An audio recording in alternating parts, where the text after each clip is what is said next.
હવે વાત કરીએ સમાચારોની વિગતવાર। બોટાદમાં શિક્ષણને શર્મસાર કરતી હરકત સામે આવી છે। ઢસામાં પ્રાથમિક શાળામાં શિક્ષકે વિદ્યાર્થીનીની કરી છેડતી શારીરિક અડપલા કરતા હોવાનો વિડીયો થયો છે વાયરલ। વિડીયો વાયરલ થતા સમગ્ર હકીકત સામે આવી છે। વાલીએ ઢસા પોલીસ સ્ટેશનમાં શિક્ષક સામે ફરિયાદ નોંધાવી છે। ઢસામાં પ્રાથમિક શાળામાં શિક્ષકે એક વિદ્યાર્થીનીની છેડતી કરતો વિડીયો વાયરલ થયો છે। શારીરિક અડપલા કરતા હોવાનો આ વિડીયો વાયરલ થતા વાલીઓએ ઢસા પોલીસ સ્ટેશનમાં શિક્ષક સામે ફરિયાદ નોંધાવી છે। વિડીયો વાયરલ થતા સમગ્ર હકીકત સામે આવી છે અને વાલીઓ દ્વારા ઢસા પોલીસ સ્ટેશનમાં શિક્ષક સામે ફરિયાદ નોંધાવવામાં આવી છે।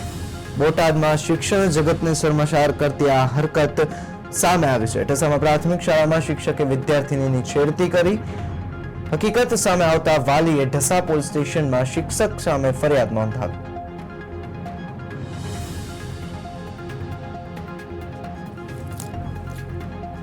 બોટાદમાં શિક્ષણ જગતને શર્મસાર કરતી હરકત સામે આવી। ઢસામાં પ્રાથમિક શાળામાં શિક્ષકે વિદ્યાર્થીની છેડતી કરી શારીરિક અડપલા કરતા હોવાનો વિડીયો સોશિયલ મીડિયામાં વાયરલ થઈ રહ્યો છે। વિડીયો વાયરલ થતા સમગ્ર હકીકત સામે આવી છે અને વાલીએ ઢસા પોલીસ સ્ટેશનમાં શિક્ષક સામે ફરિયાદ નોંધાવી છે।